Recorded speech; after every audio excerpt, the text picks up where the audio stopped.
Welcome to the Crochet Show with me, your host, Nikki. I am so excited to be here. Today, we're going to talk about 5 tips on how to have the perfect starting chain. Yes, I'm talking about a starting chain, and I'm not just talking about the chain itself, but also the first row. And it may be more of a beginner video, but you will learn something new if you haven't changed anything besides making chains and a few rows, right? So even advanced crocheters will find something helpful here in this video. So be sure to stay until the end because I even have a bonus tip. So I figured out something else in the end. I was like, you know what? I should tell them that. So we technically have 6 tips. So 5 tips and a bonus tip. So are you ready?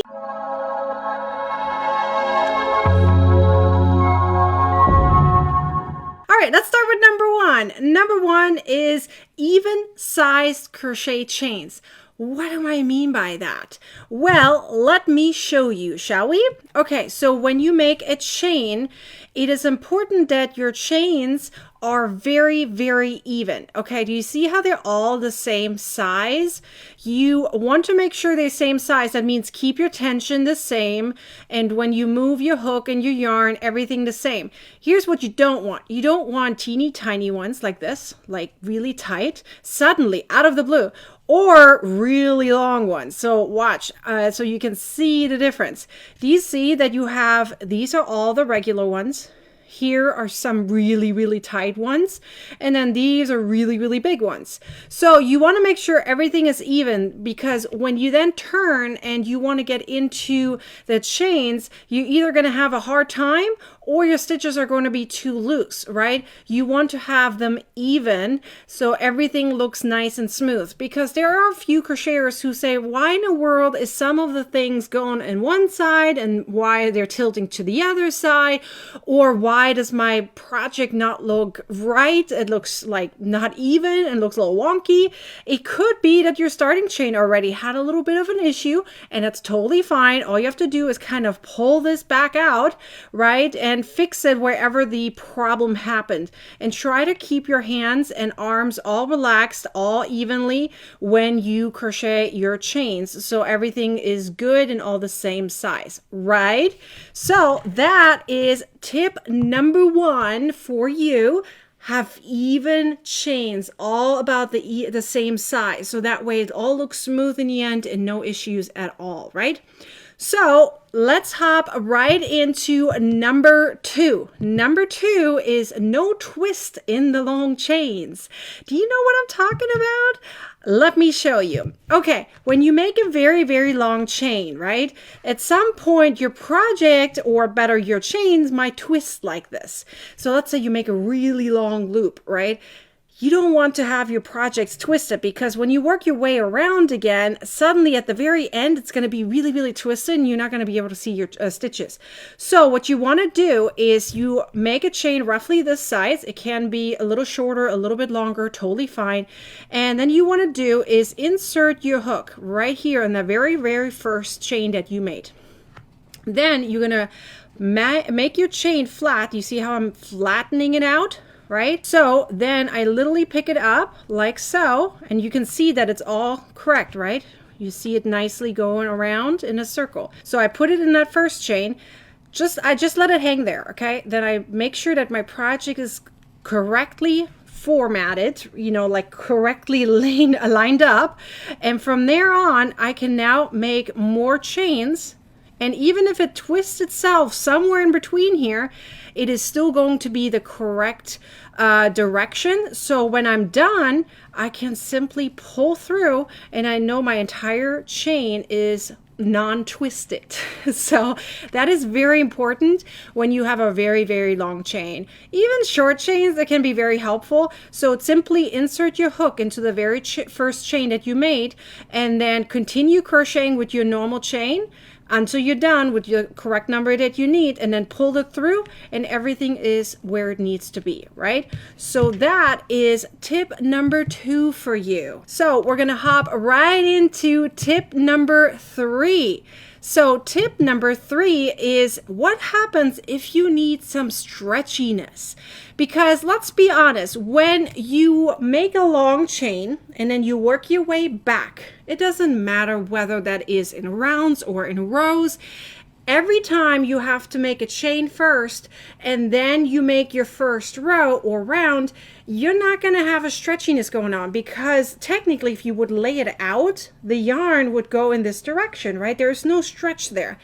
There is a way to get some stretchiness, and that is with foundation crochet, sometimes also known as chainless foundation chains or chainless foundation crochet chains. There's different ways of saying that. In fact, I have 2 different versions, all with basic crochet stitches. One is the regular crochet, that means regular foundation single crochet, foundation half double crochet, foundation double crochet, and triple crochet, all of them. And the second one is brand new, and it's linked crochet. Same idea, just linked, so you don't have these gaps in between the stitches or between the stitches. So you know when you make treble crochet and it's these really big stitches, right? But when you look at your project, you're gonna have like holes in between the stitches because they work their way up like poles, right? And you can look through them, like you put your finger through, right? What if you don't like that, but you do want to make treble crochet stitches? You can link the stitches together. If you've never done linked crochet before, try it out. I have a huge assortment of tips and tricks and tutorials of all kinds of sort regarding linked crochet, including many patterns. So right here is that is the chainless linked single crochet foundation chain. It's a very long word. Okay, so it's pretty much foundation crochet chains, chainless. Why chainless? Because you're making the chain at the same time as the first row, okay? So the stitches are done for the first row at the same time as your chain, okay? So that means you don't have to make a long chain beforehand. You're just making it at the same time as you're making your stitches. Now, what happens is when you do so, your yarn, instead of going in this direction, so like a big long U, it has a lot of little U's. Pretend that instead of doing stitches, you're doing loops. So when your yarn goes in this direction, you have a lot more stretchiness, right? Furthermore, if you always have the correct number of stitches, right? And you can use this for rows and rounds, because you can even connect that at the end back to the first stitch, and all you have to do is take the end of the yarn, right, and connect it on the bottom as well, so that the chains are connected as well, and then weave in your ends. So this is the single crochet version, linked single crochet chainless foundation chain. This right here is the half double crochet version. This right here is the double crochet version. And then this right here is the treble crochet version. When you look at the double crochet and treble crochet, you can really tell what linked crochet is all about, right? It can be a little bit harder to see on these two because they're tiny stitches, so it can be hard to see that they're actually linked, right? But here you can tell, and you do see the stretchiness, right? But you also see that they're linked. It looks like 3 stacked single crochets on top of each other, doesn't it? It's pretty cool. So, and how you link them is pretty much you connect it first to the prior stitch before even yarning over. That's how you link them, right? But these are treble crochet stitches that are linked. So now, long story short, how do you create stretchiness? You're going to use the chainless foundation crochet let's say technique. I think that's the best way to say it. Let's call it a technique or strategy, whatever you want to call it. And when you use them, you're going to have much more stretchiness, and you have control over how many stitches for the first row you're actually going to make, right? Besides, the bottom looks gorgeous, the top looks gorgeous, everything is perfect on this one. I just like it. I love it a lot. This is the linked crochet version. I have on my website also the non-linked crochet version. So let's hop right into the next part. What happens when you have too many chains? Like, what if you made a long chain, you've just just made a random amount, you did not do the chainless foundation crochet technique, what happens when you have too many chains? Well, you can actually remove them. Did you know that? Let me show you what that actually means. So let me pull this back out right here. Okay, so what I like doing, okay, when I have a long chain, I like making sure that my slip knot right here is actually loose. Okay, I want it to be loose. Why? Because I can use my tapestry needle and kind of tuck it just a slight bit right here. And then I'm able to pull my yarn back out. And I'm going to do that gently as much as possible until I reach the point where I say, you know what, that's now it. And then all I have to do is kind of pull a little bit and I have a new slip knot. So just make sure your very first slip knot that you make is a little bit loose so that you can pull back your chains in case you made too many of them. And then at the end, just tuck a little bit and then you have a new slip knot, okay? And then you're good to go. No problem at all if you have too many chains. So let's hop into tip number 5. Now, what happens if you don't have enough chains? Let's say you made a chain, you made your very first row, and now you realize you don't have enough stitches. Should you pull it all back out? No, you don't have to worry about that. No worries at all. All you got to do is use the Chainless foundation chain techniques. So let's say you have double crochets or triple crochets, single crochets, half double, whatever you use, just use that technique. If you've never tried it, make sure you check it out on my website, okay? In fact, what I like using, which is actually a cool little trick, little tip on the side, if you like making bag handles, but you don't like making the chain first, you can connect it, then do your normal edges of the bag, right? And then come back around, and then you have to go into every single one of these chains. You know what I'm talking about? Isn't that so annoying when you make your bag and you have to go through every single chain? Why don't you just use the Chainless foundation chain technique and you make all those stitches for that bag handle at the same time as you make the chains? In fact, I did that on my very last bag that I created, which is the filet market bag. I did that. I made the handle using the Chainless foundation chain techniques using linked crochet.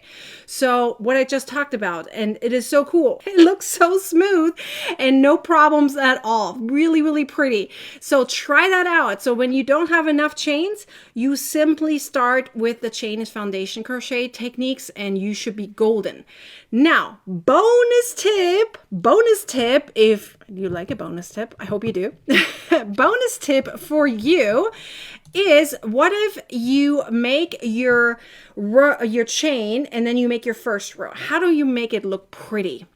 Some people like that technique, some people don't. Now, when I have that technique, let me show you. Okay, so if you look at your chains, let me kind of analyze my chains, right?